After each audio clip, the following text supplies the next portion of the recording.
안녕하세요, 김호준입니다.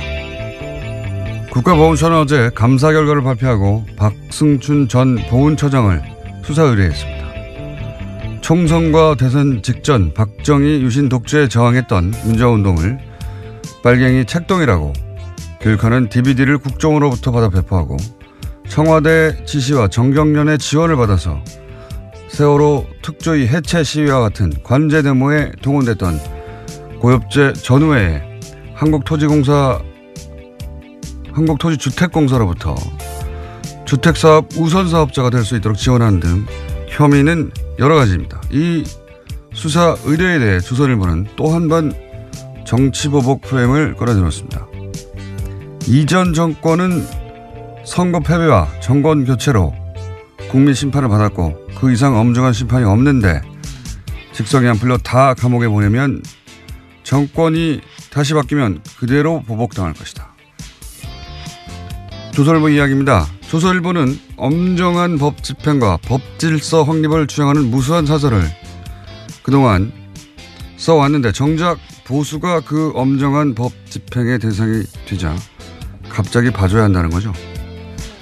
박 전 처장의 비의혹이 정권 교체됐다고 저절로 없던 일이 됩니까? 아예 없는 제도 만들어내서 생사람을 간첩으로 만들어냈던 세력이 할 말이 아니죠. 적폐 수사 때마다 빠짐없이 등장해서 정치보복이라고 외치며 정권이 다시 바뀌면 보복당할 거라고 저주하고 협박하는 조선일보. 에게 제가 할 말은 한마디입니다. 시끄럽다. 김어준 생각이었습니다.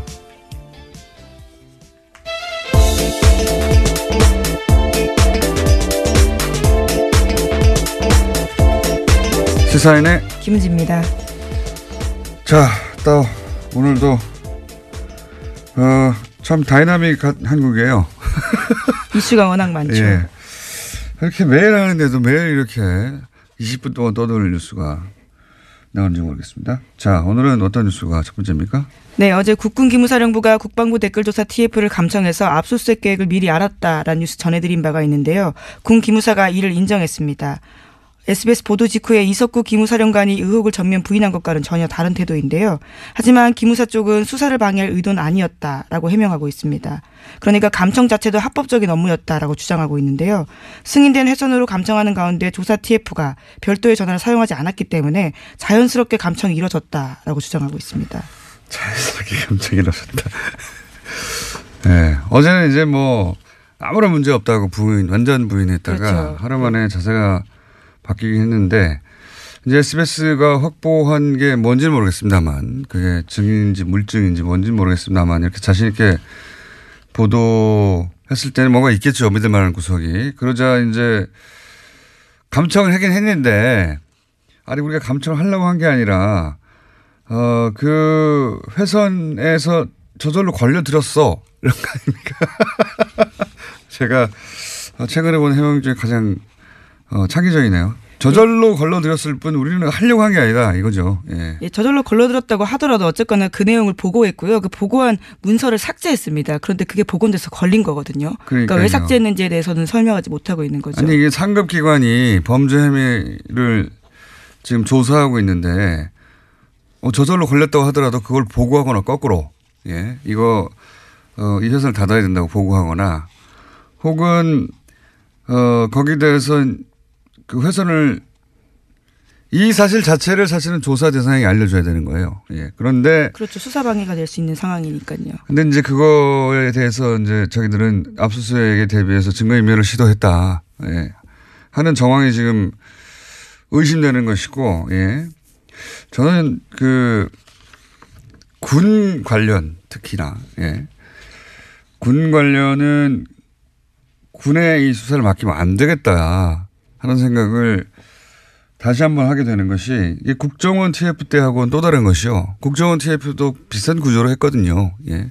위원회 만들어서. 지금 그 국방부 TF가 하는 거 아닙니까 이게? 예, 그렇죠. 지금 거기서 먼저 하고 있는 겁니다. 네. 근데 그 기억을 되돌려 보면 국정원 때는 중간중간에 발표하고 중간중간에 수사 의뢰하고 이런 일이 이루어졌었어요.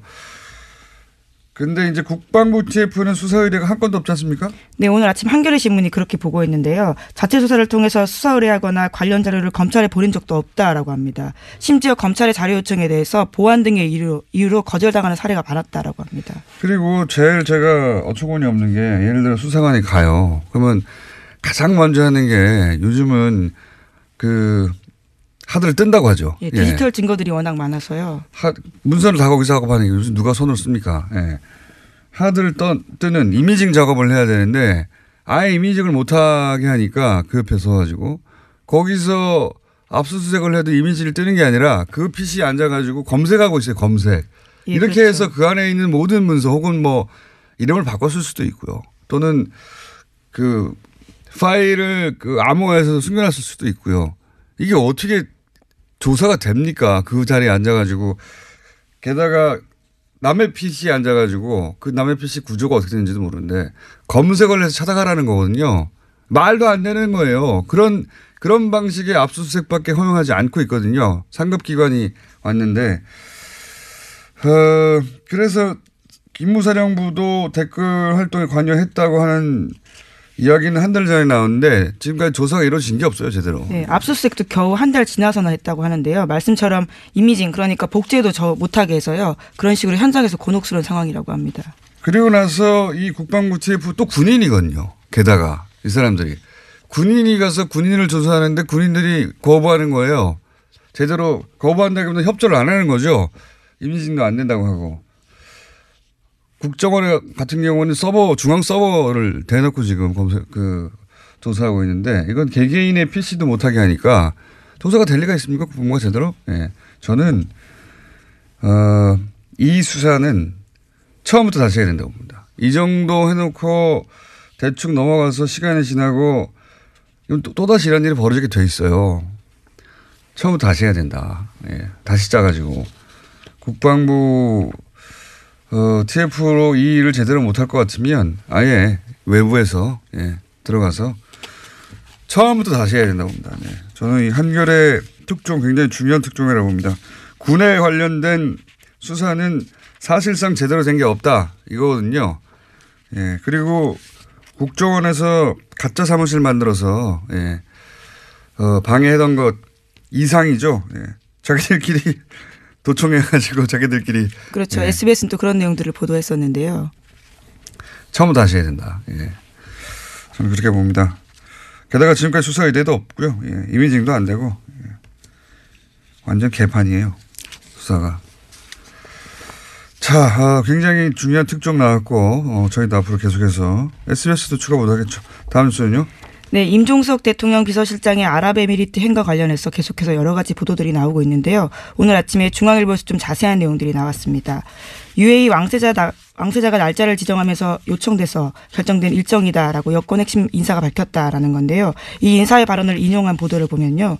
특사 파견은 왕세자의 요청에 따른 것으로 방문 날짜도 아랍에미리트 측에서 정해준 일정에 맞추다 보니까 급하게 진행됐다라고 밝히고 있고요. 양국 간의 시급한 관계 개선이 주목적이었다라고 말하고 있습니다. 처음으로 좀 구체적인 여러 가지 설들이 나오다가 이건 이제 그 양 국가 간의 외교적 차원에서 벌어진 일이기 때문에 그 자리에 참석하지 않은 사람들은 알 수가 없어서 추측 보도만 나오다가 좀 구체적인 내용이 처음으로 나왔네요. 예. 이게 이제 자유한국당에서는 처음부터 임종석 비서실장이 아랍에미레이트로 날아간 직후부터 계속해서 이게 바로 이명박 전 대통령 뒤를 캐려고 하다가 이런 일이 벌어진 게 아니냐, 혹은 뒤를 캐러 간 거 아니냐, 예. 그런 얘기를 끊임없이 주장을 했었죠, 예. 근데 여기 지금까지 나온 보도로 보면 거꾸로 UAE 측 요구로 갔다. 급하게 일정을 잡아서 갔고, 그리고 주 목적은 양국 간의 시급한 관계 개선이다. 이렇게 나오고 있는데 이 이상은 이제 적어도 왕세제를 만나고 왔기 때문에 우리 쪽에서는 대통령 비서실장이 가고 외교 차원에서 벌어진 일이라 더 이상 청와대에서는 뭐가 안 나올 것 같은데요. 제가 나름대로 또 취재한 바로는 저도 가끔 취재를 합니다. 나름대로 취재한 바로는 이명박 전 대통령 뒤를 캐기 위해서 왕실로 간 거 아니냐. 그러다가 발각돼서 간 거 아니냐라는 자유한국당의 주장이 있지 않습니까? 계속 그런 주장을 하고 있습니다. 자유한국당은 처음부터 이 프레임을 잡았어요. 정치보복 프레임이죠, 이것도. 정치보복 하려고 하다가 지금 외교 관계까지 지금 탈난 거 아니냐. 이런 정치보복 프레임을 동원했는데 여기서 주목할 것이 두 가지입니다. 하나는 해명 중에 보면 이명박 정부 때 이제 UA하고 관계가 원전 때문에 긴밀해졌지 않습니까? 그런데 박근혜 정부 들어와서는 UA 쪽에서 예를 들어서 고위급 인사가 와서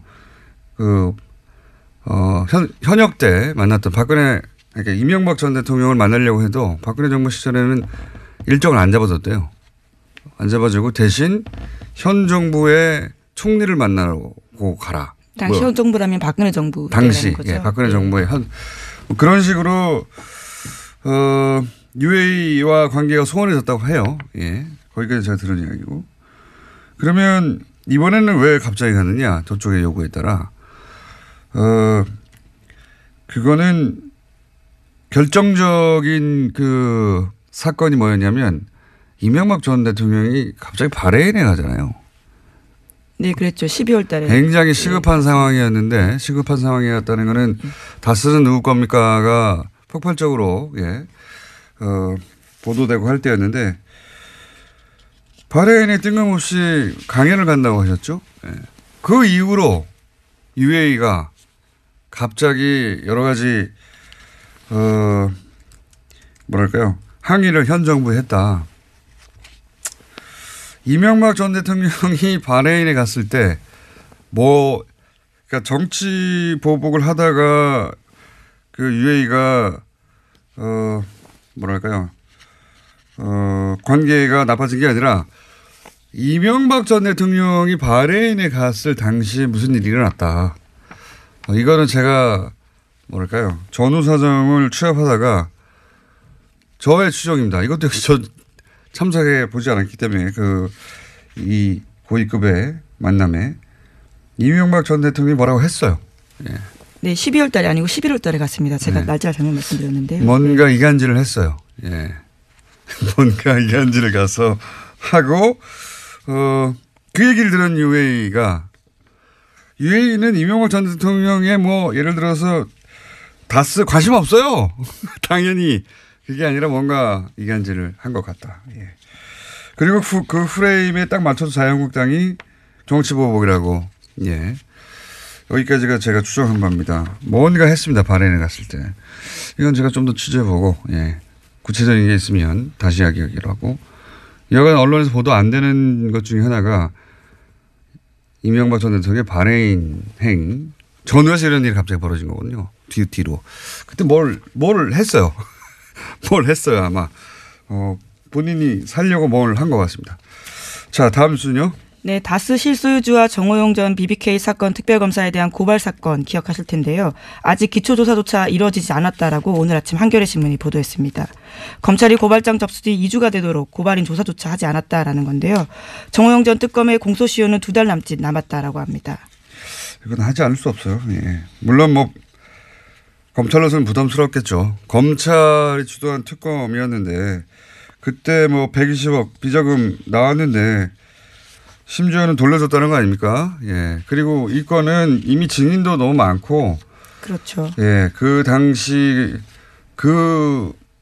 사라진 돈과 관련된 계좌로 의심되는 것도 나와버렸고 수사가 반쯤은 언론에 의해서 진행됐어요. 하지 않을 수는 없다고 봅니다. 근데 이제 아직도 고발인 조사조차 하지 않았다고 걱정하는 거죠, 한겨레에는. 시간이 얼마 남지 않았기 때문에 이런 보도가 나오는 것 같습니다. 어쩌면 조용히 하고 있을지도 모르고 공소시효가 2달 석 달도 안 되거든요, 이제. 2월 23일까지라고 합니다. 하지 않을 수 없을 거라 봅니다, 저는. 여하간 아직은 발동이 안 걸리고 있다, 이런 뉴스고요. 다음 뉴스는요? 네, 최순실 씨가 어제 이재용 삼성전자 부회장의 항소심 증인으로 나왔습니다. 그 자리에서 특검팀의 질문에 짜증으로 일관해서요. 재판부의 제지를 받기도 했는데요. 재판부는 최 씨가 특검 질문을 끊고 말을 하면 끝까지 듣고 대답을 해라라는 증언 태도를 질책했습니다. 최 씨가 특검에게 오히려 질문을 할 때에는 오늘은 특검 질문에 증인이 대답하러 나온 자리다라면서 언성을 높이기도 했습니다. 최순실 씨 발언은 전달할 필요가 없어요. 다 부인이거나 말도 안 되기 때문에 그 공판에서 인정은 딱 하나죠. 왜냐하면 통화 내역이 있기 때문에. 네, 박근혜 전 대통령과 통화한 내용이요. 근데 이제 거기 보면 2개월치밖에 거기는 없는데 어제 제출된 것은 거기 보면 2개월 동안 문자를 한 번도 하지 않고 오로지 통화만 260번 가까이 했습니다. 260번 가까이. 그러니까 이게 이제 날짜로 나눠보면 하루에 4번 이상 했단 말이죠. 4번 이상 했는데 생각해 보면 사람이 깨어있고 활동하는 시간이 한 12시간 주로 보다 보면 3시간마다 한 번씩 전화한 거예요. 하루 매일매일 주말도 없이. 이게 친해서 할 수 있는 통화의 주기가 아니거든요. 이건 단순히 친한 게 아니고 매일매일 어떤 업무가 있었던 겁니다. 대통령과 최순실 이 당시에 처리하거나 논의해서 결정할 업무가 있으니까 매일 3시간 간격으로 계속 통화하죠. 하루에 4번 이상씩. 이게 어떻게 단순 안보 3시간마다 안보가 궁금합니까? 하지만 최순실 씨는 어제 사적 대화였고 업무 관련 얘기는 없었다라고 주장하고 있긴 합니다. 이렇게 말하는 건 다 뒤집어서 생각하시면 되는데 이건 업무 진행, 업무 전화죠. 업무 전화. 그걸 매일 한 겁니다. 하루에 3시간에 한 번씩. 본인도 이렇게 이야기하긴 했는데요. 260번 가까이 한지는 모르겠지만 자주 할 수도 있지 않느냐라는 이야기했습니다. 자주가 통상의 범주를 이거는 연애에 불타는 사람들도 이렇게 할 수는 없어요. 만약에 연애로 3시간에 한 번씩 매일매일 이렇게 온종일 1년 내내 한다면 미친 거죠. 업무였다. 자, 다음 뉴스는요? 네, 지난 정부에서의 문화계 블랙리스트가 감사원 결과보다 6배 이상 많다라는 발표가 나왔는데요. 그러니까 2,670건에 달한다라는 겁니다. 문화체육관광부 산하의 민간합동 진상조사위에서 어제 발표한 내용인데요. 이것도 중간조사 결과에 불과합니다. 여기에는 새로운 작품들이 또 들어가 있는데요. 최승호 MBC 사장의 다큐멘터리 자백, 장강명 작가의 소설 한국이 싫어서 등이 포함됐습니다. 이게 이제 국정원 아이오 정보관이 와서 요구했다는 거 아닙니까? 예를 들면 영화하나 같은 경우는 영화진흥위에 와가지고. 네, 구체적인 진술도 있습니다. 국정원 비판한 내용이 있기 때문에 가장 큰 문제가 된다. 이렇게 이야기했다고 합니다. 그런데 이것도 역시 진상조사위 외부에서 만들어진 위원회가 감사원 결과보다 더 많이 밝혀내고 있거든요. 국방부도 마찬가지입니다. 국방부 무슨 용관의 통뼈입니까? 다 대한민국 내부에 있는 감시를 받아야 되는 군이라고 해서 다 빠져나가고 하면 안 되는 거, 절대 안 되는 거죠. 그래서 숨어서 그런 것만 조직 만든 거잖아요. 거기가 안에 숨겨가지고 군에 그 특성을 이용해서 처음부터 다시 시작해야 돼요. 어쨌든 감사원 감사 결과보다 몇 배나 많은 숫자가 있더라. 국정원이 그렇게 했다. 뉴스고요. 자, 시간이 별로 없기 때문에 리얼도 있고. 자. 네, 제목만 말씀드릴까요? 제목 말해도 우리가 제목만 말하고 끝나진 않잖아요. 네. 잘 골라서 하나 두 개 정도 얘기해 주세요. 네, 삼성 이건희 회장의 차명 계좌에 대해 과세해야 한다는 정부의 자문기구 결정이 나왔는데요. 삼성 특검 수사에서 드러난 차명 계좌 양만 4조가 넘습니다. 이에 대해서 처음으로요 정부가 이것을 과세해야 된다라고 밝힌 겁니다. 이것도 위원회예요. 그렇죠. 금융위는 사실상 삼성 편이었거든요. 과세의 액수가 결국 금융위의 주장대로 하자면 얼마 되지도 않는 4조 4천억 전체 대상이 아니라 이었는데 역시 여기도 마찬가지로 외부 금융위가 그거 아니다. 자문기구죠. 자문기구. 정부 자문기구인데요. 금융행정혁신위원회에서 결정했습니다. 위원회. 금융위는 당국은 정부 당국은 금융당국은 삼성 편의 결정에 가깝게 했다면 위원회가 나서서 그거 아니지 않냐고. 국방부 다시 해야 된다니까 이런 식으로. 그래서 삼성에 대해서 제대로 과세하라는 위원회 결정이 권고사항이 나왔고요. 예. 하나만 더 하면. 네, 바른정당과 합당을 추진하는 국민의당 안철수 대표가 어제 긴급 기자회견했습니다. 연말까지 전체 당원 투표로 합당 여부를 결정하자라고 제안했고요. 부결되면 당대표에서 물러나겠다라고 밝혔습니다. 그렇군요. 이건 저희가 이제 2부, 3부 연속으로 인터뷰가 있기 때문에 구체적인 내용은 뭐 각자 찬성파와 반대파 얘기를 들어보면 될 것 같은데, 근데 이제 이 보도를 하면서 이 합당 시도죠, 사실은. 예. 통합은 원래 같이 있다가 헤어졌다가 다시 만날 때 그런 표현을 쓰는 게 적합한 것 같고, 이건 서로 완전히 다른 당이 합당하는 거죠. 그러니까 합당 시도라고 보는데, 저는 이 합당 시도의 성격 규정을 안 해줘서 저 나름대로 성격 규정을 해보자면, 성격 규정이 제일 중요한 것 같은데, 이거는 보수 재편이죠. 보수 재편.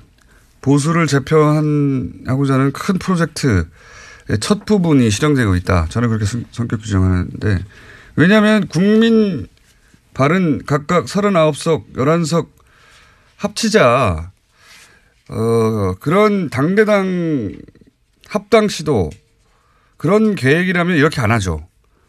왜냐하면 보통 합당은 몸집 부풀리기거든요. 예. 근데 11석, 39석이 지금같이 진행돼서는 그대로 유지되기 어렵단 말이죠. 오히려 거꾸로 당이 쪼그라들 수도 있어요. 합당을 해놓고 원래 당보다 숫자가 줄어들면 합당할 이유가 없잖아요. 그러니까 이건 당대당 합당의 차원에서 보면 안 되고, 그렇게 해서 그리고 있는 목적하는 뭐가 뭐냐. 보수 재편이라고 하는 큰 프로젝트의 일환인데, 여기서 이제 중요한 건 안철수 대표 혼자서 그런 큰 프로젝트를 다 할 수 있느냐? 없거든요. 당연히. 사실은 그런 큰 프로젝트에 포함될 사람, 저쪽에서도 유사한 그림을 그리는 사람들이 있고, 그 이해하고 안철수 대표 이해가 맞아떨어진 거다. 정치가 혼자 되는 게 아니기 때문에. 그런 관점에서 이 시도를 봐야 한다. 뭐 정치에서 만나고 헤어지는 건 다만사인데, 이 만남과 헤어짐의 성격은 그렇게 보수 재편이라고 하는 프로젝트에 안철수 대표와 또 저쪽에서 그런 시도를 하는 사람들이 있겠죠. 이해가 맞아떨어진 것이다. 그리고 이 합당 시도를 그래서 어떤 프레임으로 보수가 보도하느냐를 보면, 뭐랄까요. 이 합당 시도의 성격 규정을 다시 한번 할 수 있어요. 원래 프레임이라는 게 단어 선택부터 시작되는 거거든요. 서민행보 홍보업이라고 하면 딱 프레임이 잡히는 거잖아요. 근데 이 합당 시도를 대단히 여러 가지 단어로 보도할 수 있습니다. 예를 들어서 무리수, 강행, 또는 파국, 뭐 이렇게 보도할 수도 있고요. 지금 대부분은 정면 돌파, 승무수 이렇게 보도하거든요. 예. 사실은 단어 선택부터 안철수 보수 매체들이 특히 안철수 대표의 선택을 긍정적으로 긍정적인 언어로 보도하죠. 예. 얼마든지 정반대로 보도할 수 있습니다. 문재인 대통령이 야당 반대하는 인사를 임면할 때 대통령 임명권임에도 불구하고 어떻게 보도했습니까? 강행이라고 보도하죠. 정면 돌파라고 보도하는 언론 찾아보세요. 없어요. 강행이라고 했지. 여기 강행의 뉘앙스는 부정적이거든요. 이 시도도 그렇게 부정적으로 보도할 수도 있는데 정면 승부 아니에요 지금. 의원총회도 안 나가잖아요. 정면 승부 아닌데 그 자체가 프레임이에요. 옳다 그러다가 아니라 어떻게 각 진영의 이해가 반영되느냐 하는 관점에서 보면, 예, 이 시도의 뭐랄까 밑그림, 진짜 규정, 성격 같은 걸 규정할 수 있는데, 저는 그래서 보수 재편의 시도다, 재편의 시도다, 그렇게 성격 규정하는 게 맞다라고 저는 봅니다. 여기까지 하겠습니다. 네. 지금까지 시사인 김은지였습니다. 감사합니다. 네, 바로 이어서 목요일은 항상 준비된 리얼미터. 자, 리얼미터 권순정 조사분석실장 나오셨습니다. 안녕하십니까? 안녕하십니까? 자, 지난주 이후로 큰 이벤트가 있었습니다. 중국을 방문했던. 이 중국을 일단 제가 이거 말씀하시기 전에 중국 방문 직전부터 방중 기간 동안 보수 매체 중심의 이제 폭탄 뭐랄까요 보도가 있어요. 이례적인 부정적인 보도가 집중되어 있었습니다. 대통령 이제 여론조사 기관에 계시니까 잘 아시겠지만 대통령 순방은 무조건 긍정적인 효과를 냅니다. 네. 예. 뭐 자연스럽잖아요. 국내 시끄러운 정치 현안을 떠나가지고 네. 해외에 가가지고 좋은 그림 막 나오고 대통령끼리 만나고 밥 맛있는 거 먹는 네. 것 같고. 그래서 거의 요번에 엇나간 게 네. 거의 제가 기억하기로는 요번에 거의 처음이 아닌가. 제가 알기로도 어제도 한번 말씀드린 것 같은데 대통령 순방이 거꾸로 부정적인 영향 여론에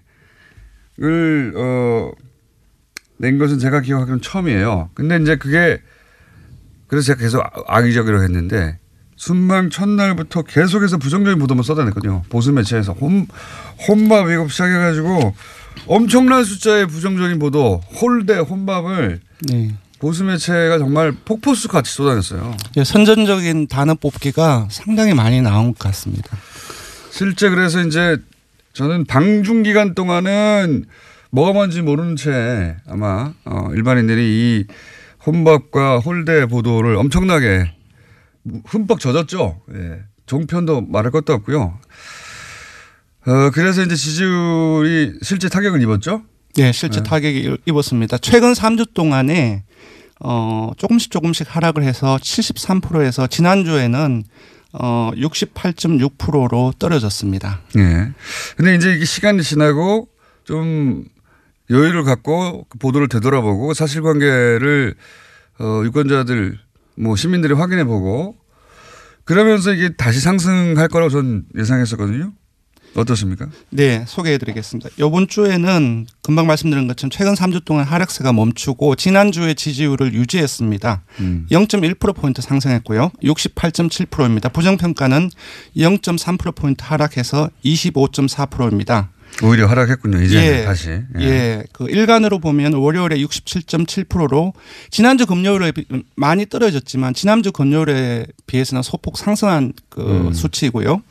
화요일에는 69.1% 그리고 수요일에는 68.1%로 살짝 떨어졌습니다. 그러니까 이제 그 소위 방중 관련한 부정적인 보도가 폭포수처럼 쏟아지면서 떨어졌다가 다시 오히려 방중이 끝나고 나서 중국 방문 성과에 대해서 조금씩 올라가고 있다. 예, 언론 보도 경향을 보면 지난주 주말을 경고하고 월요일까지 조금씩 방중 성과에 대한 내용들이 보도량이 조금씩 늘어났고요. 그리고 야당과 언론 일부의 이제 그 중국 방문에 대한 부정적인 보도에 대한 이 자체가 공정한지 공정하지 않은지 논란도 월요일에 많이 SNS를 통해서 돌았습니다. 그런 보도는 저희밖에 안 했어요. 집중적으로. 예. 이거 홀대론 자체가 거짓말인 것 같다. 혹은 뭐 제대로 보도하지 않은 것이다. 악의적인 프레임이다라는 보도는 집중적으로 한 것은 저희밖에 없긴 한데 여하간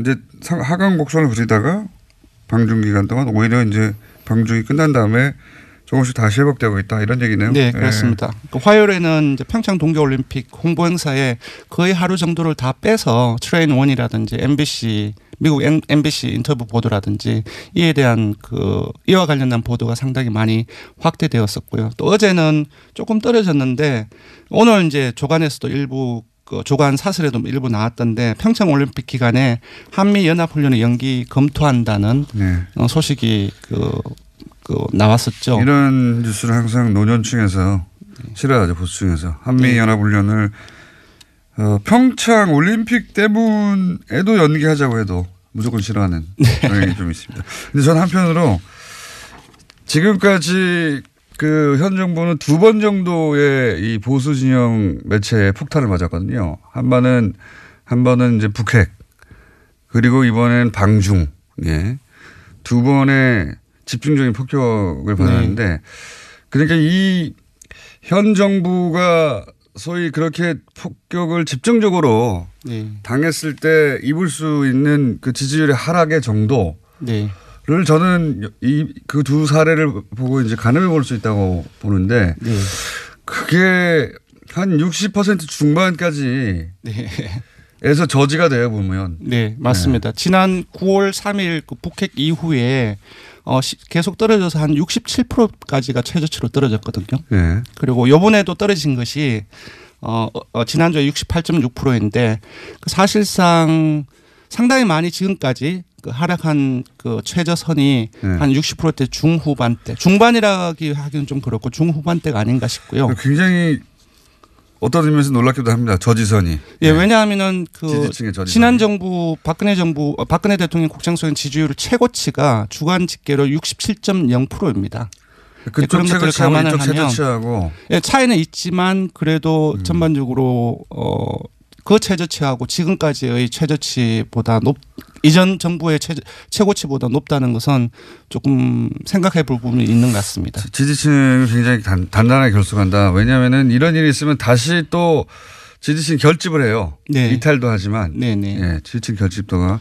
그러니까 이번 주 같은 경우는 여전히 이제 대구 경북이나 60대 이상 그리고 안보 문제에 조금 더 강경한 경향을 보이고 있죠. 진보적인 성향을 가지고 있다 할지라도 20대에도 빠졌고. 예. 하지만 이제 세부 분석을 해 보니까 문 대통령의 그 핵심 지지층은 민주당 지지층이나 19대 대선에서 문재인 대통령을 찍었던 사람들이거든요.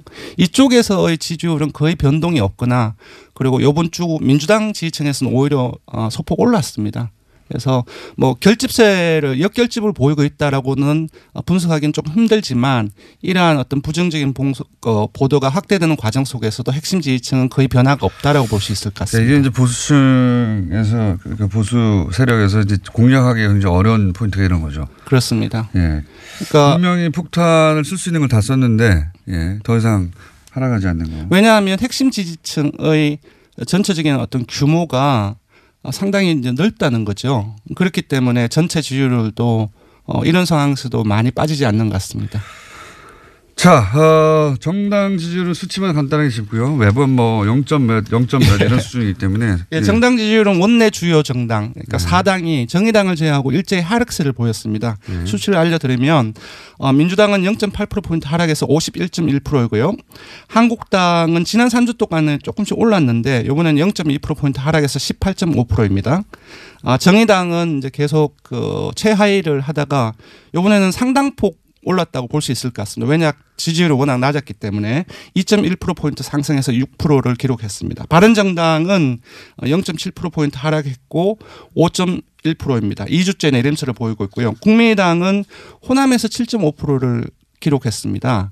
그러니까 11월 2주차에 약 호남에서 6주 전에 7.4%를 기록해서 전체 국민의당 창당 이후에 호남에서 최저치를 경신을 했거든요. 그때와 비슷한 수치로 하락을 한 것입니다. 그리고 다시 4%대로 하락을 해서 4.9%를 기록했습니다. 아무래도 현재 지금 당내 상황이 그렇죠. 가장 직접적인 영향을 미친 것으로 보입니다. 그러고 그것마저 알려주마. 네. 오늘은 뭡니까?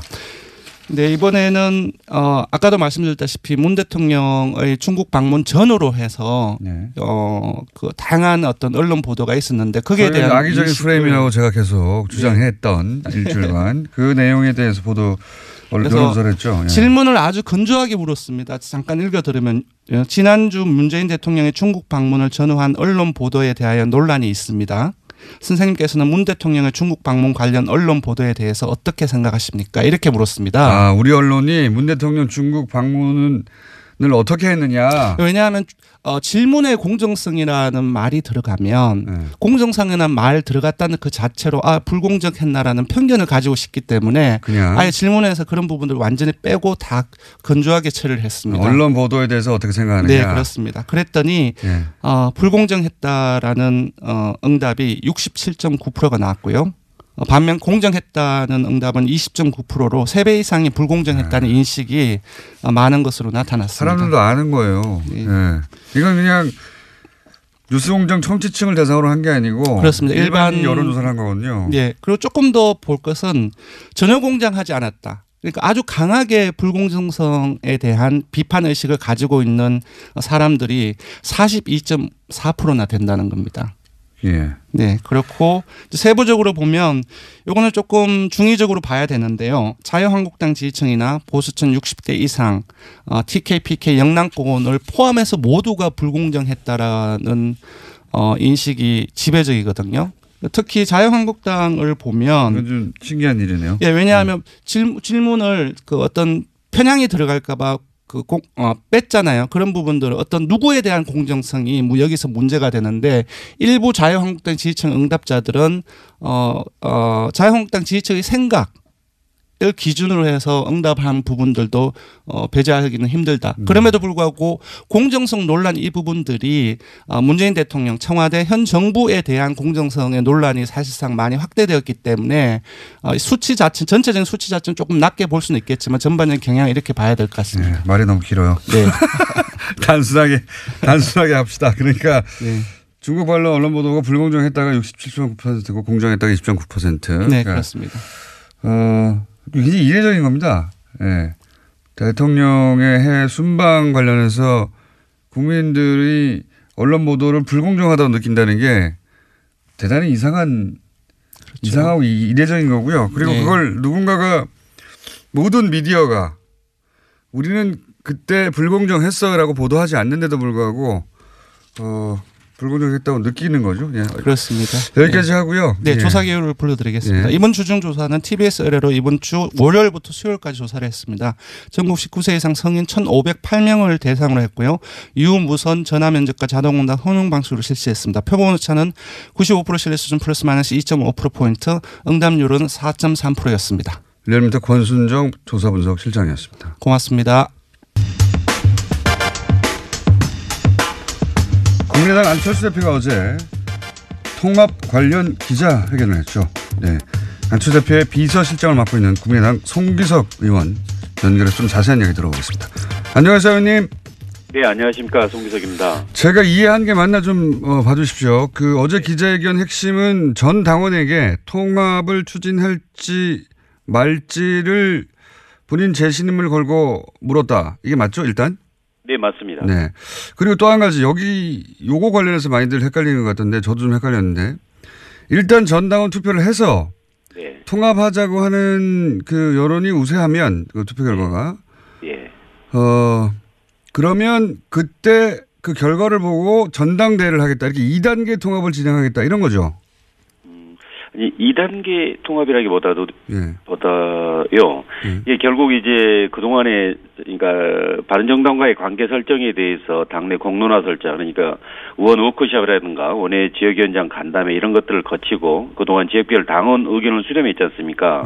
그럼에도 불구하고 그 방향에 대해서 연대 정도가 맞다. 아니다. 통합까지 가야 된다. 이렇게 계속 당내 갈등이 계속되고 있어서 그러면 그 방향이 로 계속 갈 건가 그 여부를 일단 전당원 투표를 통해서 방향을 결정하자는 의미이고요. 전당대회 이 부분은 당연히 합당에 관해서는 전대의 고유 권한입니다. 그렇기 때문에 이제 만약에 방향이 그렇게 설정된다면 합당을 위해서 그런 당헌, 당규, 정당법상의 그런 절차를 차례차례 이제 거쳐야 된다라는 의미입니다. 그러니까 이 통합 추진을 계속 할 거냐 말 거냐를 전당원 투표로 묻고 네. 그래서 그 방향으로 가라 하는 당원들의 뜻이면 전당대회까지 하겠다.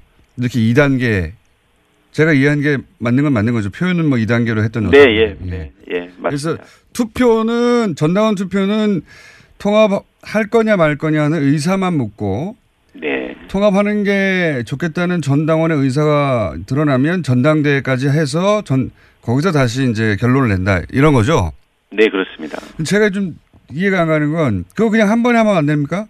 당연 당규상 어차피 전당대회 하는 거니까 네. 전당대회에서 다 묻고 결론 내면 되는데 왜 이렇게 나눠서 하는 거죠?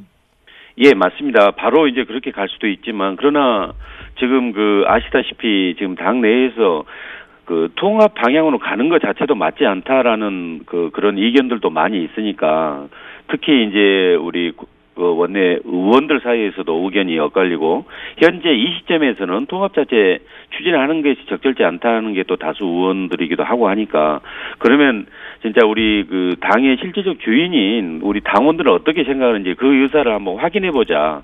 그리고 그것을 보고 다시 한번 더 우리가 머리를 맞대고 이야기해 보자라는 그런 차원입니다. 그게 이제 무슨 말씀인지는 알겠는데 네. 이게 한 번만 해도 될 것 같은데 요는 거꾸로 다수가 반대하는데도 불구하고 안철수 대표가 꼭 하고 싶으니까 이 전당원 투표라고 하는 그 우회 전략을 세운 거 아닙니까? 아니 다수가 반대한다는 그 의미가 다수의 의미가 어떤지는 모르겠는데요. 방금 다수 의원이 반대한다고 하셨잖아요. 제 말은. 그렇습니다. 다수 의원. 예. 네네. 예. 당내 다수 의원이 반대하는데 네. 반대하는 다수 의원들을 이제 뚫고 지나갈 수가 없으니까 네. 전당원 투표라고 하는 우회 전략을 쓰는 게 아니냐 이렇게 제가.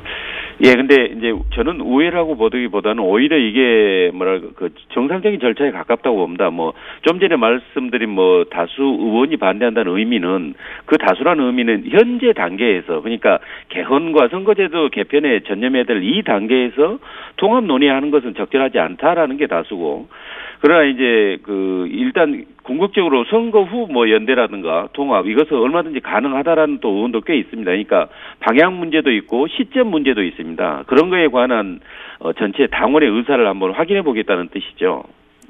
뭐 알겠습니다. 통합 찬성파 입장에서는 이제 그게 이제 묘수라고 할 수 있겠는데 반대파 입장에서는 꼼수라고 할 수도 있을 것 같아서 그러니까 반대파를 설득하거나 이제 정면 돌파가 안 되니까 이렇게 전당원을 끌어들인 게 아니냐 투표를 이렇게 말할 수도 있을 것 같은데 그 뜻은 알겠습니다. 근데 네. 이제 그게 묘수든 꼼수든 어쨌든 대표가 그런 방침을 세웠으면 의총에 가서 그 방안을 설명하시면 되는데 어제 왜 안 가신 건가요?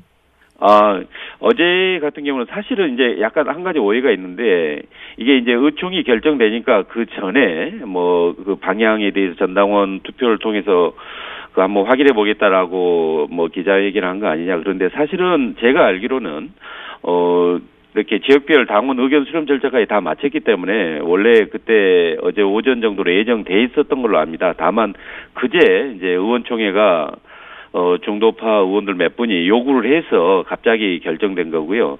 다음에 이제 의총 참석에 관해서는 저도 참석을 해야 된다고 이렇게 뭐 말씀을 드렸는데 오전에 기자회견을 통해서 이제 의총에서 할 말을 구체적으로 이렇게 표현했기 때문에 이제 그에 관한 방향에 대해서 다시 이제 의원들 간에 또 이제 의총 내에서 뭐 토론이 이루어질 걸 생각하고 굳이 이미 다 이야기했다는 그런 의미 그 때문에 이제 참석 안 한 걸로 알고 있습니다.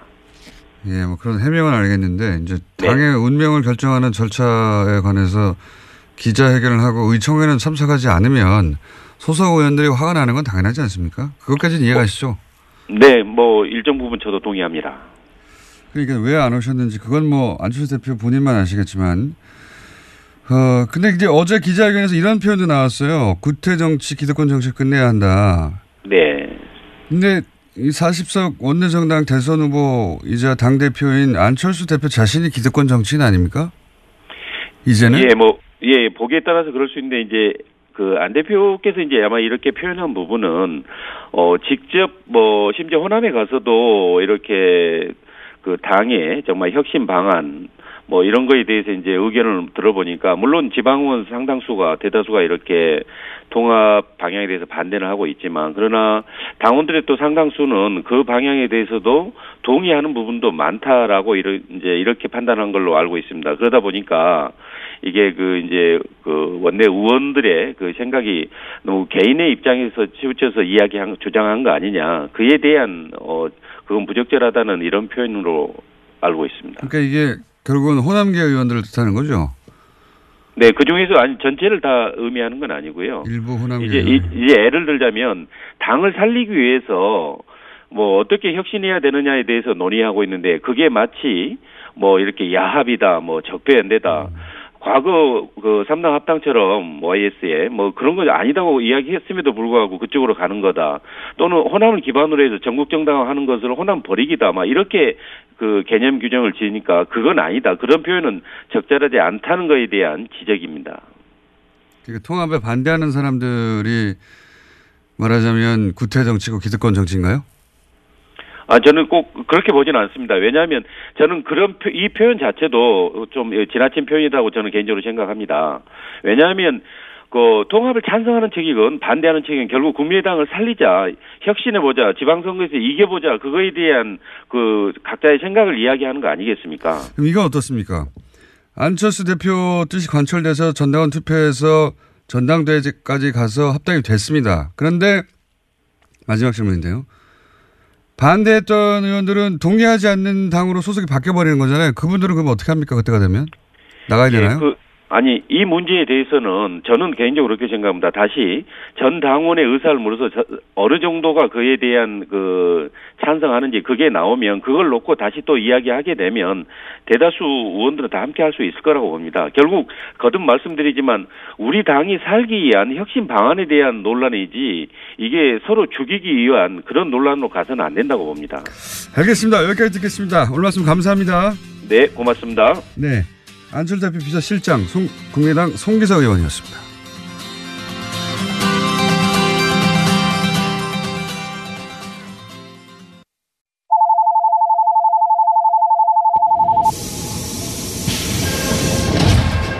줄임문 닫습니다. 닫습니다. 김어준의 뉴스 공장.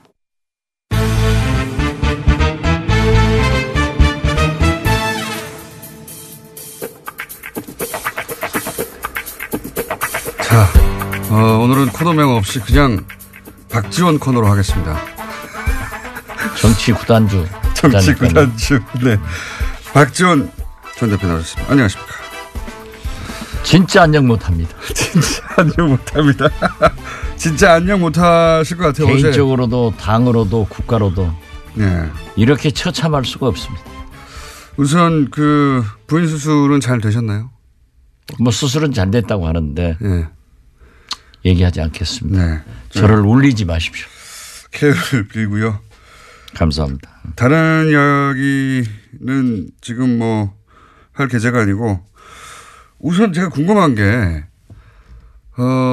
궁금한 게 한 가지 두 가지겠어요? 지금 우리 안철수 대표 하는 꼴 보면은 5만 가지가 다 궁금하지.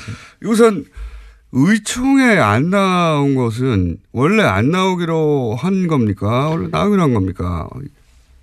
의총은 하루 전에 소집이 됐고 예. 당대표 일정은 하루 전에 고지가 됩니다. 예. 저도 병원에 있었지만은 문자를 통해서 안철수 대표가 참석하겠다는 걸 밝혔죠. 예. 일정이 나왔어요. 예. 그런데 세상에 어떤 당대표가 주요한 사항은 의총에서 얘기를 해야지 의총 3시간 전에 통합 발표하고 정작 의총은 무서워서 못 나오고 도망쳐버리는 도철수가 된 겁니다. 도철수. 그러니까 이건 통합이 아니고요. 보수야합 합당입니다.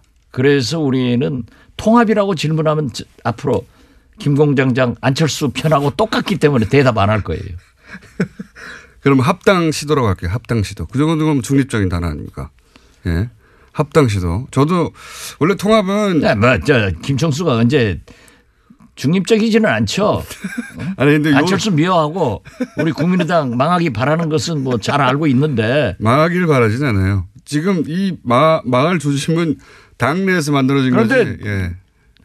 바라지 않는다고 하지만 지금 망해 가고 있잖아요. 그러니까요. 제가 딱 지금 아주 기분이 제일 좋은 김총수일 거예요.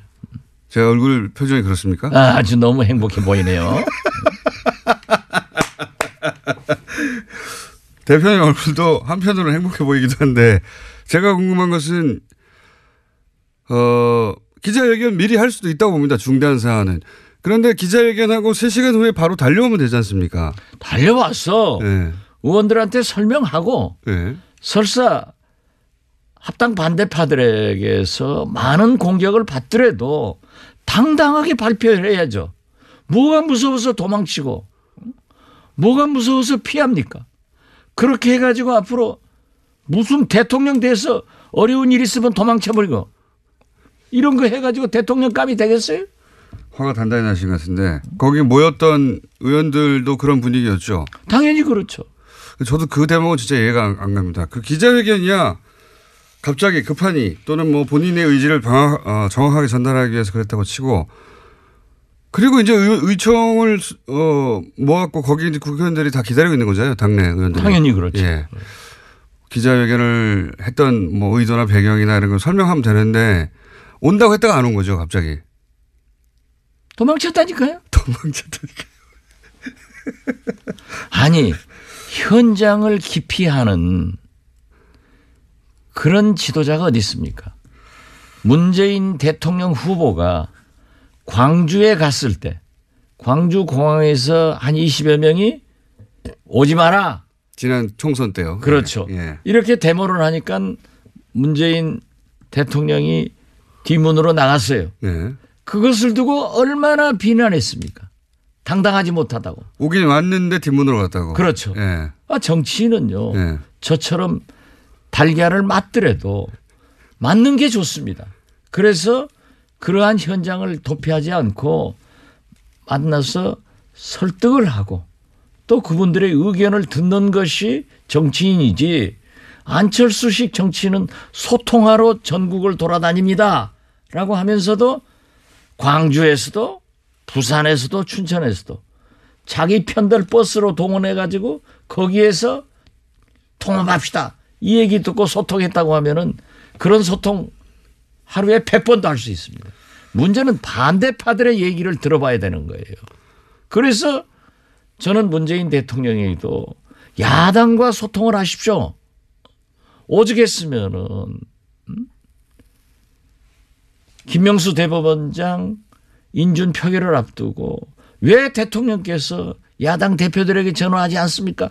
공개적으로 몇 번 얘기했더니 문재인 대통령께서 해외 나가시면서 비행장으로 가시면서 안철수, 김동철 두 대표에게 전화해가지고 풀어나갔지 않습니까?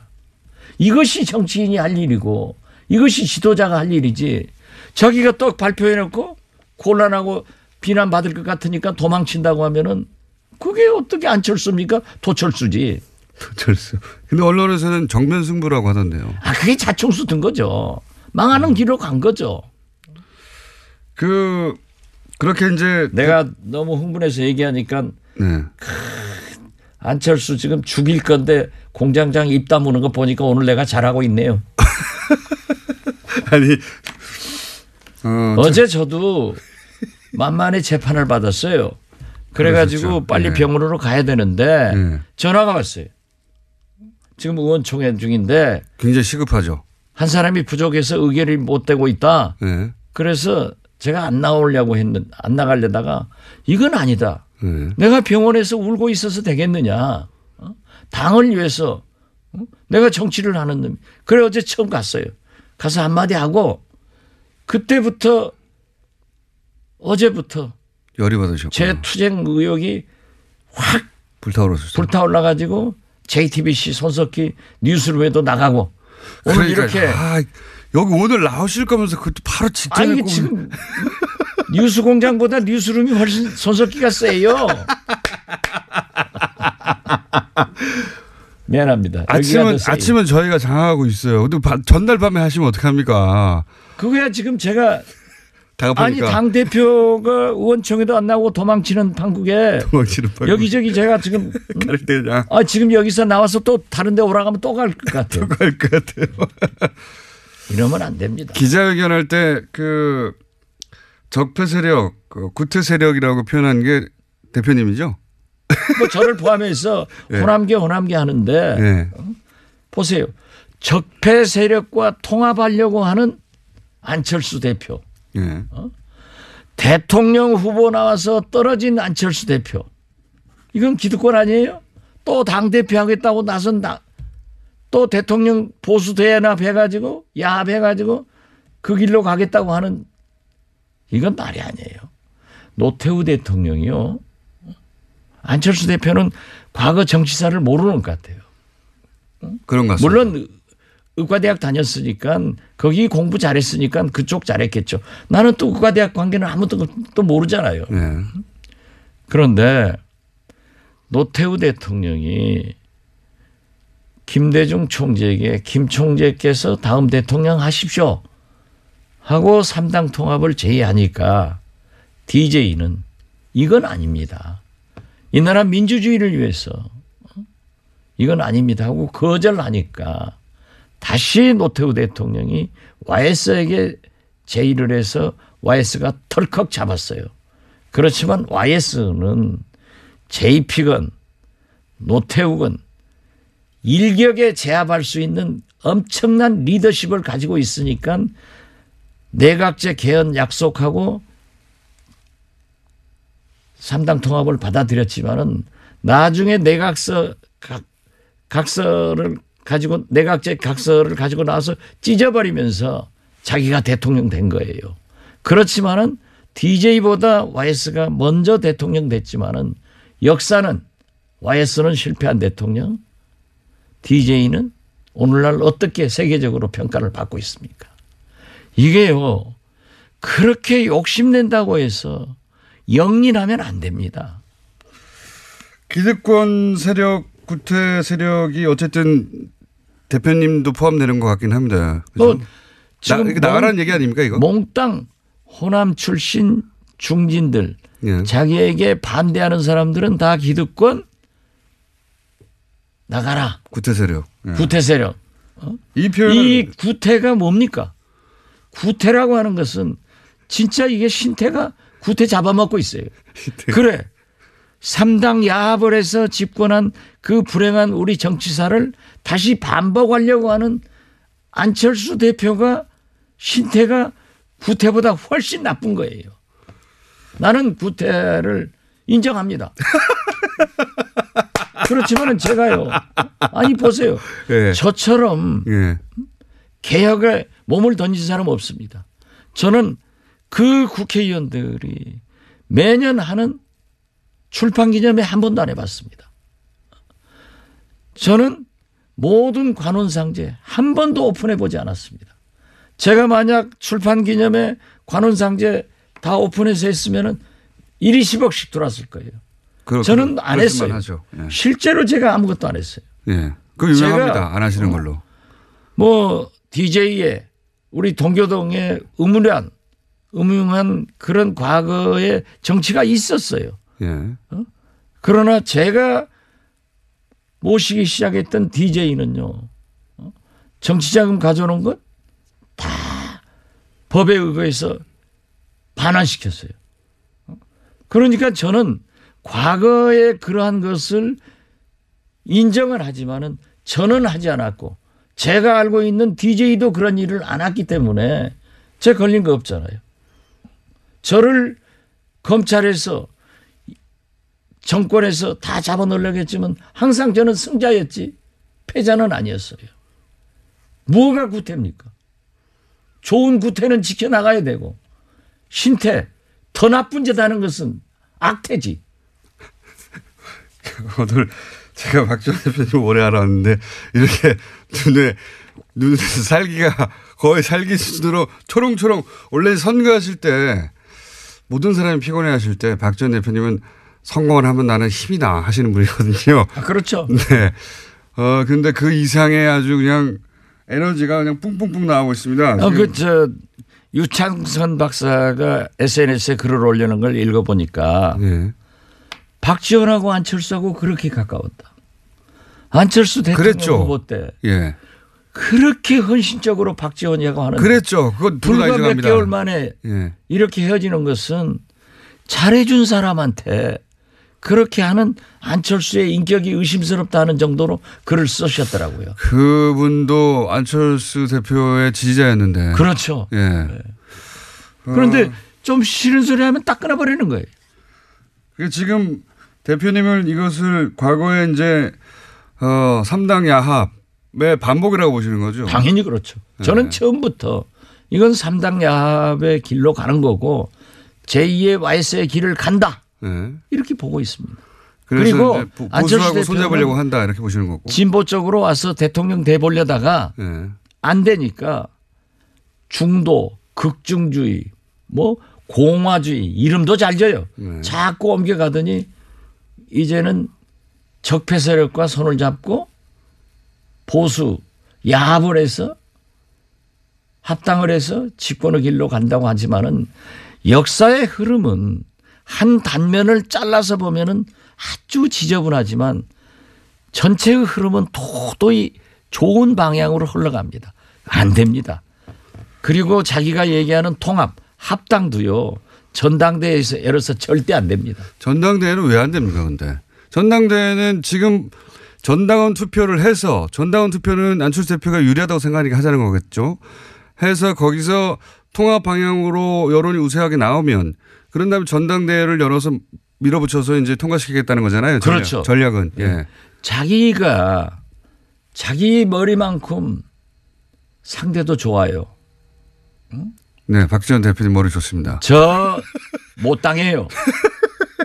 그러나 오늘 당무회의 한다는데 당무회의는 당권파가 다 잡고 있잖아요. 지명직을 안 했고 네. 당연직만 하고 있기 때문에 당직자건 예.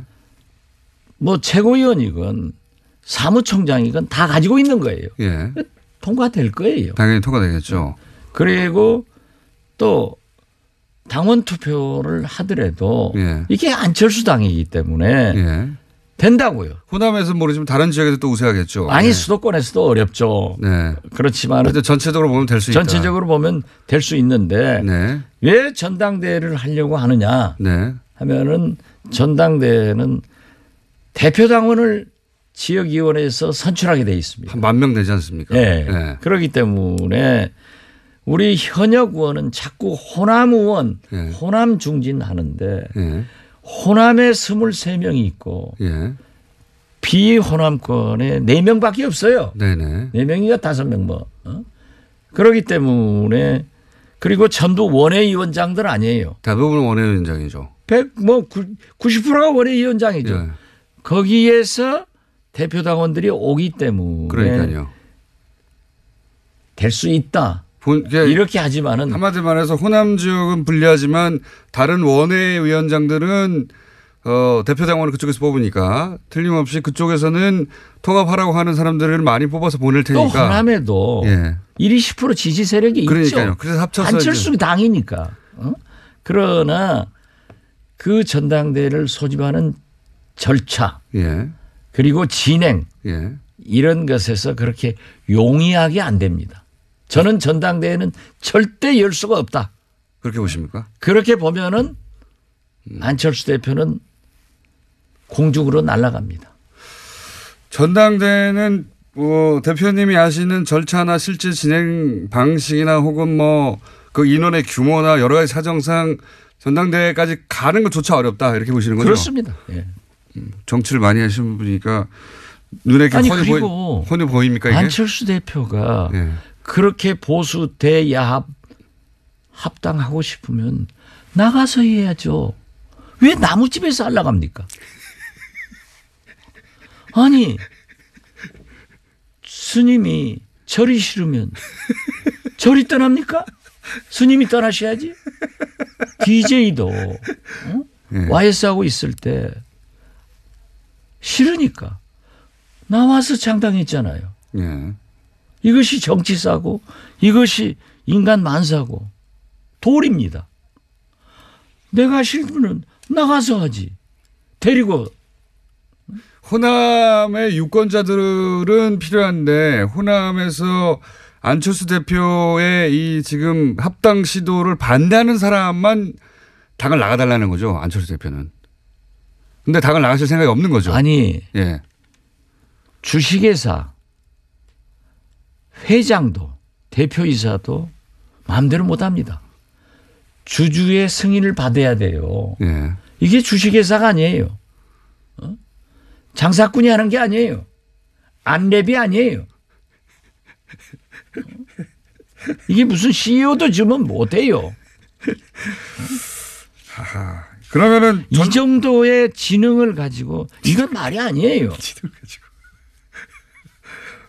오늘 많은 단어가 새로 나옵니다. 그리고 DJ를 말할 자격이 없어요. 안철수는. 이거 없습니까? 어제도 얘기했던데요. 안철수 대표가 마치 DJ를 이어가는 것 같은데 예. DJ는 보수 야합 합당을 거부했습니다. 이걸 3당 당시에 3당 합당과 같은 선상에서 보시니까 그걸 거부했던 김대중을 어떻게 거론하느냐. 그렇죠. 네. 그리고 햇볕 정책으로 한반도 평화를 유지하고 전쟁을 억제하자는 정책을 썼습니다. 상대방 통합 상대인 유승민 대표는 이해창 박근혜 비서실장을 했습니다. 이 국정농단 사건에 대해서 대국민 사과나 통렬한 반성도 없었습니다. 그리고 유승민 대표가 사부로 삼고 있는 이해창 전 총재님은 지금도 김대중 대통령을 대통령으로 인정하지 않고 김대중 씨 운운하면서 대북 강경정책 상호주의를 주장하고 있지 않습니까? 그렇다고 하면은 아버지 보면 아들 보이는 거 아니에요. 여기하고 어떻게 이런 분들하고 같이 합니까? 그리고 지금까지 보면은 유승민 대표하고 안철수 대표를 비교하면은 족탈불급입니다. 지난 대통령 선거 때 TV 토론 안 봤어요? 유승민 대표한테 질질 끌려다니잖아요. 그래서 지금도 통합이니 합당이지 하지만은 유승민 대표에게 바른정당에게 끌려다니고 압도당하고 정체성도 가치관도 결국 그쪽 따라가면서 갈 거예요. 어제 JTBC 이걸 빤히 보이는데 왜 내가 왜 우리가 거길 따라가느냐. 예. 그러니까 그렇게 하고 싶으면 나가서 해라. 그러나 저는 지금 바른정당 입당하라는 겁니까? 뭐 입당을 하든지 통합을 하든지 그건 알아서 하고 저는 지금도 그래요. 안철수 대표에 대한 애정이 있기 때문에 나는 안철수를 반대하는 게 아니다. 통합, 야합, 합당을 반대하는 겁니다. 이제는 안철수 대표도 반대하시는 것 같은데 이제는. 이제 쌓여갑니다. 실제로 어제 JTBC 여론조사가 하나 어제 보도됐던데 합당을 하고 나서 당 지지율이 올라간다는 수치도 있지만 그 합당했을 때 당 대표가 누가 더 어울리냐는 유승민 대표가 더 맞다고 하는 수치가 훨씬 높더라고요. 그게 국민 생각이라니까요. 제가 오늘 얘기한 게 아니고 네. 그 족탈불급이라는 것도 오래전에 얘기했어요. 족탈불급. 그건 안 되는 거예요. 그리고 보세요. 안철수 대표하고요. 네. 딱 보면은 정치를 1년 이상 함께한 사람이 하나도 없어요. 안철수 대표는 그건 천재적 소질이 있는 것 같아. 새 사람 만나서 쓰고 헤어지고. 그러니까 브레인이 없는 거예요. 자기 혼자. 물론 뭐 젊은 사람들 몇이 있겠지만은 이건 아닙니다. 전 브레인은 따로 있는 걸로 알고 있는데. 네, 그 브레인 말씀 아니더라고요. 자, 그런데도 불구하고 지금 여기까지 온 안철수 대표도 뒤로 물러설 수는 없습니다. 절대. 이제는 물러설 수 있는 라인을 넘어가고. 그게 지금 공장장은 늘 안철수를 미워하면서 생각해 주는 척 하는데 그게 망하게 유도하고 있는 거예요. 공장장 그 작전을 내가 빤히 알아요. 그런 짓 하면 안 돼. 공장장도 지도자라고 하는 것은요. 추진하다가 뭐가 잘못됐으면은 과감하게 시정하고 돌아오는 리더십이 더 큰 지도자인 겁니다. 아니 그러길 바라시겠지만 대표님도 아시잖아요. 제가 미워하는 게 아니고 안철수 대표는 돌아올 수 있는 선을 넘어가서 못 돌아옵니다. 이제. 그러니까 계속 가야 되는 거잖아요. 그건 공장장 희망사항이고 제가 볼 때는 대표님 희망사항 아니에요? 돌아온다는 게? 통합이고 합당이고 안 되기 때문에 저는 안철수를 반대하는 게 아니라 이게 그러면 안 돼요. 분열하면 안 돼요. 이 적은 집구석에서 분열해가지고 누구 쫓아는 거예요. 그러니까 안철수 대표가 포기하고 돌아오라는 건데 포기 안 하고 계속 가서 전당대회를 어렵다고 하셨지만 마침내 전당대회가 됐어요. 전당대회가 돼서 거기서 이제 실제 개표를 해보니까 합당하라라고 나왔어요. 그럼 어떻게 합니까? 아니, 콰이강의 다리를 며칠, 몇 시, 몇 분, 몇 초에 폭파하겠다고 발표하고 폭파해요? 제 말은 시기는 아니어도 폭발을 하겠다. 아니, 그런 걸 우리는 지난번에도 한번 얘기했는데 이 대화는 이건 갑자기 아니에요. 데자뷰네요. 네, 그런 것은 얘기하는 게 아니에요. 그리고 어쨌든 일단은 지금 전당대회 저지. 우리 국민들은 통합이 좋냐 누구하고 통합해라. 거기 지지합니다. 분열한다. 절대 지지 안 합니다. 단어 자체가 그렇습니다. 통합이라는 단어 자체가. 통합과 분열에 예. 하도 우리 정치사의 반복이 그렇기 때문에. 그럼 합당이라고 바꾸시죠 단어를. 아니 그래서 예. 보수 야합 합당으로 정리를 했다니까요. 어제부터. 어제부터는. 그렇기 예. 때문에 그 질문도 앞으로 통합이라고 질문하면은 합당이라고 물어볼게요 그러면. 물어보는데. 나쁘다 이거죠. 그래서 이건 안 됩니다. 될 수가 보세요. 없다. 네. 될 것 같은데요 저는 거기까지는. 그건 뭐 항상 공장장의 희망사항이겠죠. 전당원 투표는 무조건 하는 거 아닙니까? 문재인 대통령한테 그런 게 있으면 절대 안 됩니다. 이렇게 얘기하겠죠. 전당원 몸빠니까. 뭐 불리하시면 그런데 항상 그렇게 넘어가시려고. 아니 그런데 요즘 보면은 예. 몸빠. 예. 요즘 또 안빠가 아주 기승을 부립니다. 뭐 대표님이 대표적인 안빠였죠. 내가 안빠의 대표였는데 예. 요즘은 아주 안빠 공격이 기승을 부리고요. 대표님 공격합니까 이제? 그래서 나는 세계적으로 미국은 트빠, 예. 일본은 아빠, 얘 몸빠. 그런데 그렇게 예. 좀 스트롱 파워를 가진 강한 힘을 가지고 많은 숫자가 잘하면은 안빠도 훌륭한데 그거 몇 사람 되지도 않는 게 돌아다니면서 말이지 달걀이나 던지고 또 자기들이 저한테 전화해요. 뭐 선처해달라 문자 보내고 하면서 그랬더니 또 박지원이가 말이야 자기 우리 모금하자 이런 구상유치한 이 안빠는 안 돼. 그렇게 괴롭히고 있습니까 지금 대표님? 괴롭히지 뭐. 예. 네. 계란도 던졌다가 전화도 했다가 문자도 보냈다가 SNS도 왔다가. 그런다고 눈 하나 깜짝할 박지원이 아니에요. 저는 댓글을 안 봐요. 눈 하나 깜짝 안 하시는 건 제가 잘 알고 있습니다. 제가 옳은 일 아니에요. 아니 보십시오. 박지원이가 구태 정치라고 하면은 손잡고 아무의 잭퍼 세력하고도 손잡고 집권의 길로 가야죠. 그러나 제가 DJ의 유일한 비서실장으로 이어가야 될 사람이 DJ가 적폐 세력과는 안 된다. 민주주의를 파괴해서는 안 된다. 정상적인 길로 가야 된다 하고 그 길로 가서 대통령이 됐고 그걸 거부했는데 그런 짓을 해서 되겠어요? 이러니까 나는 처음에는 적폐 세력한테 우리 안철수 대표가 정치 보복한다고 그렇게 얘기를 해서 그냥 실수했겠지 하는데 이게 본심이에요. 그거에 이제 보니까. 지금 적폐청산 수사에 대해서 정치보복이라는 단어를 쓴 게 본심이다. 나는 그렇게 되더라고요. 결과적으로 그런 모양새죠. 특히 내가 어제 네. 만만히 재판을 받았잖아요. 예. 결심 받았는데 100만 원 받으셨죠. 100만 원. 청구를 했죠 일단. 예. 아니 구형을 했는데. 구형을 했죠. 검찰이. 구형을 했는데 또 많은 분들이 선거법에 100만 원 하면 의원직 박탈당하잖아요. 그 염려해서 또 연락이 와요. 예. 그게 무슨 TV는 말이지. 이 라디오 같은 게 그런 것까지 다 자막으로 넣어서 보도하고 하니까 그게 아니다. 라고 했는데 검찰이 적폐 검찰이 기소를 했기 때문에 자기 식구가 했는데 무죄 구형을 할 수 없잖아요. 근데 무죄예요. 이건 100%. 홍준표하고는 달라요. 그거는 이제 법정에서. 그렇죠. 법정에서 할 일이고. 그런데 제가 그 얘기했어요.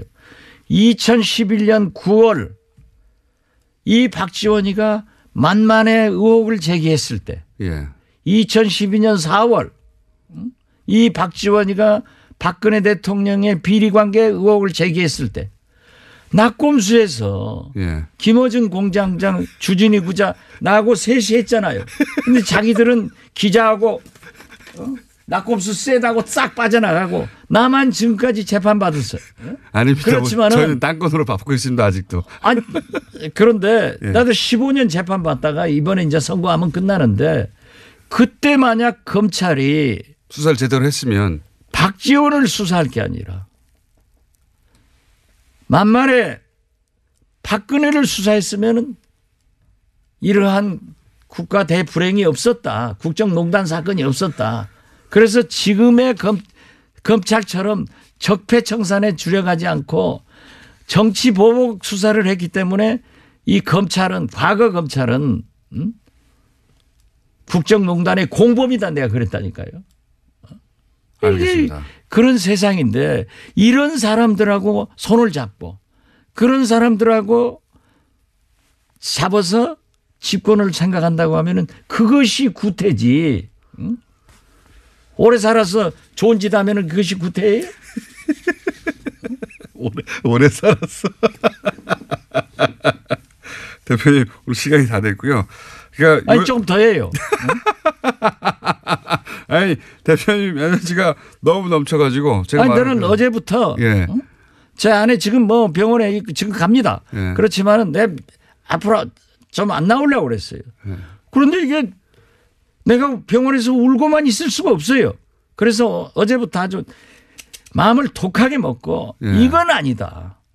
그러신 것 같아요. 어떻게 우리가 지켜온 정체성과 가치관인데 이걸 버릴 수는 없다. 그래서 저는 정면으로 어제부터 싸우기 시작했습니다. 이렇게 흥분하신 모습은 제가 처음 본 것 같습니다. 오랜 세월. 이게 구태예요? 그거는 나쁜 세력하고 안철수 대표한테 물어보셨. 내가 구태냐고. 나한테 물어봤잖아요. 그러니까 다스는 누구 거냐고 물어서 내가 MB 거라고 얘기했잖아요. 그런데 구태냐고 물는 거. 그게 그 공장장인 구태예요. 네. 지금 화가 나셔가지고 보이는 사람마다 멱살을 잡고 지금 뭐 흔들고 계시는데 한마디로 말해서 그럴 거면 안철수 대표 나가라 이렇게 요약할 수 있겠네요. 우린 못 떠난다. 예. 가서 해야죠. 예. 절 싫으면 스님이 떠나야지. 알겠습니다. 저를 어떻게 지금까지 열받은 박지원 전 대표였습니다. 감사합니다. 정치 구단주. 정치구단주 박지원 전 대표였습니다. 다음부터는 그렇게 명명해 주세요. 알겠습니다. 감사합니다. 흥분해서 미안합니다.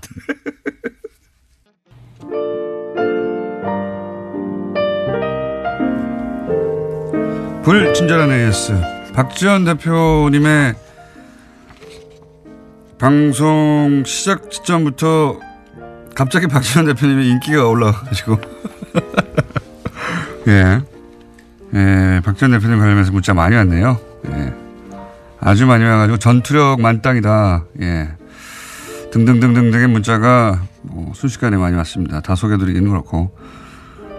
그리고 양지열 변호사 옆 동네에서 잘하고 있으니까 걱정하지 말라고 문자를 몇 분이 보내셨는데 저희는 걱정하지 않고 있습니다. 전혀.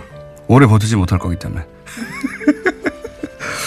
전화통화 한번 해야 되는데 말이죠. 같은 시간에 방송 중이라서 타이밍 잡기가 어렵네요. 공장장은 웃음소리만 들으면 참 착한 사람 같아요. 예, 딴 거는 나쁜 사람처럼 느껴지시나 봅니다. 웃음소리만 들으면, 네. 이게 뒤에 문장이 빠진 것 같아요. 웃음소리만 들으면, 얼굴을 안 보면. 뭐, 이런 얘기 같은데. 칭찬은 아니네요. 예, 기분 나쁘고요. 왕십리에 가면 MB 건품소라는 데가 있습니다.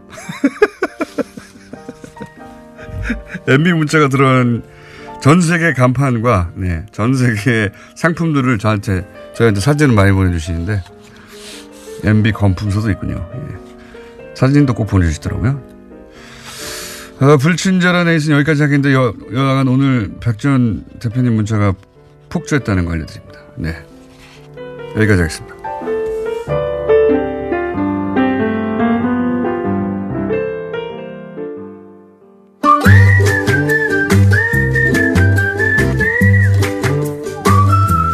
김진우 박사님 나오셨습니다. 안녕하십니까? 네, 안녕하십니까? 시간이 짧기 때문에 조금 열을 가라앉으셨어요?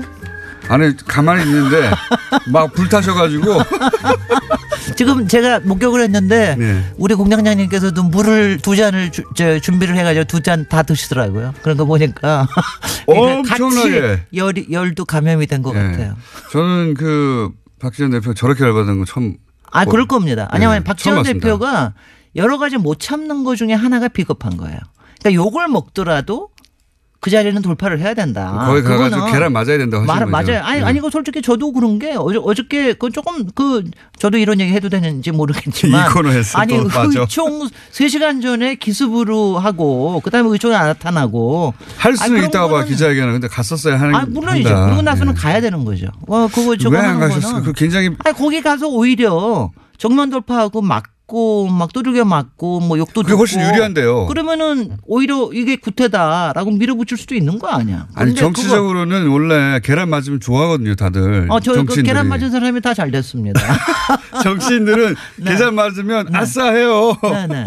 박지원 대표가 지난주에 계란 맞으셔서 네, 정말 기뻐하셨거든요. 이거 기뻐하시고 지금 이제 그게 올라오고 있는데 네. 박지원 대표님 여러 가지 요새 참 가정적으로도 힘드시고 여러 가지 힘이 드시고 그런데 저는 저렇게 전투력이 많다. 그러니까 여러 가지 예. 제가 얘기하는 건 이런 거예요. 너무 오래 계시면 못 볼 거를 많이 보게 되십니다. 제가 또 이런 얘기하다가 박지원 대표님 다시 들어오실라. 네. 전투력 많다고 나가시는데. 네. 아니 그러니까 계란을 맞는 게 좋은 건데 정치적으로. 네. 그런 자리였는데 가셨어야 하는데 제가 보기에는 안철수 대표가. 그다음에 저도 뭐 하는 김에 한 가지만 더. 안철수 대표 제가 이해가 또 하나가 안 되는 게 왜냐하면 지금 자꾸 거짓말쟁이라고 지금 공격을 받으시잖아요. 근데 그 순간을 이렇게 피하기 위해서 뭐 통합 같은 게 통짜도 없다. 뭐 이런 식의 얘기를 왜 하시는지 모르겠어요. 왜냐하면 난 그런 거는 왜냐하면 아무리 그러니까 굉장히 그거는 무정치적인 박사님 거라서. 네, 주제로 돌아오시죠. 그것은 방송 죄송합니다. 이후에 네네. 따라하시고. 자, 오늘 주제가 뭡니까? 제가요 오늘 도시계획 중에 아마 여러분들이 아시는 단어가 많지 않으실 텐데 그 중에 하나 제일 많이 아실 거 우리 공장장도 아실 수 있는 그린벨트라는 걸 들고 왔는데요. 그린벨트 하면 저는 자동으로 이명박 전 대통령과 최순실 씨가 떠오릅니다. 그린벨트 내에 있는 땅을 미리 사놨다가 그거 한 점만 딱 풀었다가 그거를 상업지역으로 했다가 게다가 본인이 풀어요 그거를 본인이. 하여튼 공장장의 센스는 그렇고요. 근데 제가 이제 요번 겨울 방학을 지금 맞이하야 우리가 좀 정책에 대해서 공부 좀 하자고 도시에 대해서 조금 정통적인 방법으로 이제 공부를 하자는 그린벨트 오늘 주제가 그러면. 그래서 오늘은 그린벨트 하는데 이 그린벨트를 가지고 나온 이유는 이번에 문재인 정부가 이제 앞으로 5년 동안의 주거복지 로드맵이라는 걸 발표를 하면서 앞으로 약 100만 호를 지겠다고 얘기를 했는데 그중에 상당 부분이 또 신혼 공공임대 많이 하는데 그 중에 상당 부분이 그린벨트를 풀어가지고 하는 일이에요. 이게 대표적으로 과거 개발 정책 때 시도된 건데. 글쎄요. 문재인 정부에서 그래서 그린벨트를 풀기도 하고 그다음에 그동안 택지 개발이라는 걸 안 썼거든요. 거의 지난 한 5년 동안 거의 안 썼습니다. 택지 개발이라는 게 딴 게 아니라 토지를 수용을 해가지고 그거를 공공적인 목적으로 쓰거나 수용한다는 건 정부가 산다는 겁니다. 네, 수용을 한다는 건데 그걸 다시 들고 나왔다고 하는 게 굉장히 좀 이명박 대통령 시절의 정책 같은 건데 이게 느낌이. 글쎄 말이죠. 그런데 그게 조금 하여튼 이해가 좀 잘 안 된다. 왜 이런 정책이 나왔나. 왜 이런 정책이 나왔을까? 제가 이제 이렇습니다. 제가 디펜드 할 생각은 없어요. 제가 아무리 공격을 당하더라도 정책이라고 하는 건 항상 플러스 마이너스가 다 있습니다. 모든 게 다 플러스 마이너스가 있기 때문에 이걸 어디 하나를 디펜드를 하거나 어느 하나를 공격을 하거나 이러는 건 바람직하지가 않은데 제가 이번에 조금 걱정이 된 건 뭐였냐 하면은 사실은 여태까지 그린벨트를 푼다라고 하거나 이랬을 때는 상당한 비판들이 많이 나왔어요. 그리고 그게 단순히 환경 문제도 있지만 나아가서 그 개발 이익 관련해 가지고 그렇죠. 그래서 이런 개발 뒷거래가 있을 것이다. 프로세스라든가 이런 것들을 잘 관리가 되고 있느냐 이런 거에 대한 비판이 굉장히 많이 나오고 개발업자의 뒷거래. 환경단체 시민단체에서 굉장히 많은 비판이 나오고 그러는데 이번에는 그게 별로 크게 보이지 않는다는 것도 왜 제가 그런 걸까요? 제가 좀 우려스럽습니다. 우선 자체가. 그게 이제 개발 이익을 뒤에서 해먹으려고 하는 개발업자들과의 결탁을 통해 나온 그거는 아니고 발표는 아닐 거라고 하는 그건 아니고요. 가령 믿음이 좀 있는 것 같고. 가령 이제 뭐 어떤 시일보는 그런 굉장히 이건 잘하는 일이다 하고 막 이런 데도 있습니다. 조선일보요. 좋아하죠. 원래. 네. 그렇게 그런 거 해가지고 이건 잘하는 일이다. 유일하게 칭찬하고 있는데. 엄청나게 진짜 깜짝 놀래가지고 막 조선일보가 현 정부를 유일하게 칭찬하는 게 이거예요. 그래서 제가 놀래가지고 그래서 제가 다른 비판 계속 보고 그랬는데 특히 내공 있는 비판이 잘 나오지 않는다는 거. 그리고 현장에서는 지금 벌써 이번에 이제 앞으로 40군데를 해제를 하는데 이번에도 뭐 발표된 건 한 9군데밖에 안 되거든요. 그리고 서울 지역에는 아직도 발표를 안 했습니다. 혹시 이 국토부에다가 문의 한번 해보셨어요? 아니요, 이런 건 말이죠. 왜냐하면은 그러니까 그 안에 숨어 있는 얘기들은 다 알고 있습니다. 근데 이거 물어보면 아주 굉장히 힘이 듭니다. 왜냐하면 이게 서로 다 아는 거 아니냐 뭐 이런 식의 숨어 있는 얘기를 해주세요. 그러면. 아니 근데 숨어 있는 얘기를 하기가 네. 제가 숨어 있는 얘기를 오늘 다 하기보다 오늘 뭐 시간도 얼마 안 남았으니까 이게 굉장히 신기하네요. 제가 그린벨트는 다음 주에 한 번 더 할게요. 네. 그린벨트라는 걸 누가 만드는 건 아시죠? 모릅니다. 박정희입니다. 박정희 대통령. 예. 70년도에. 맞습니다. 그러니까 박정희 대통령의 예. 도시 우리나라 국토에서 제일 잘했다고 얘기하는 게 딱 하나가 있다면 그린벨트예요. 딱 하나는 아니고 몇 가지 있어요. 몇 가지는 있습니다. 근데 그 중에 그린벨트도 잘했다. 아니 그린벨트는 굉장히 잘했다고 칭찬을 받는 거예요. 예. 근데 그거를 갖다 그래서 거의 성전처럼 여기 와서 그린벨트는 보호해야 된다. 물론 네. 한쪽을 풀기도 했지만 이거를 푸는 사람이 누굽니까? 여러 사람이 풀었죠. 여러 사람이 풀었지만 한 25년, 거의 30년 만에 푸른 사람이 김대중 대통령이에요. 네, 맞아요. 김대중 정부에서 그린벨트를 완전히 거의 너무 오래 묶여서 한 14개 도시의 주변에 있던 거를 절반을 완전히 없애버렸어요. 그건 네. 나머지 대도시권에만 남겨놨는데 이게 굉장한 아이러니예요. 맞습니다. 제가 보면은 이게 보면은 그러니까 이게 보면은 개발 지상주의자라고 비판받는 박정희 대통령이 그걸 묻고 예. 그리고 진보적인 대통령이라고 평가받는 김대중 대통령이 그걸 풀고 그리고 굉장히 네. 환경에 대해서 많이 공감을 갖고 있는 사람이 네. 그걸 풀고 이게 이제 굉장히 그럼 여기에 무슨 역학이 있어서 그런가 거기에는 네. 항상 들어가 있는 게 이제 주택입니다. 그러니까 주택. 특히 공공주택. 그걸 여기다가 어떻게 하면 공공주택을 저기를 하는 취지에서 그린벨트를 이제 해제를 하는. 근데 이런 게 그리고 실제 그린벨트를 해제한 거 보면 노무현 정부 때 굉장히 많이 풀었습니다. 그러니까요. 공공주택 이명박 역시. 정부는 조금 덜 풀었고. 도시로 들어왔죠. 그리고 오히려. 박근혜 때는 거의 뉴타운. 안 풀었어요. 신기하죠. 굉장히 신기한 일입니다. 이것이 어떻게 된 일인지 설명을 다음 시간에 하셔야 될 것 네, 같습니다. 이런 재밌습니다. 이 역학. 네. 거꾸로일 것 같은데. 네네. 왜 이런 일이 벌어졌는가. 네네. 근데 자, 이제 안녕. 아이고 이거 무슨 뭐 이렇게 선수를 쓰다니. 오늘도 선수를 안녕. 아직도 김진애 박사였습니다. 하기도 전에 미리 안녕부터. 도시건축가 김진애 박사님이었습니다. 안녕하셨어요? 네. 제가 하겠습니다. 안녕. 아유, 오늘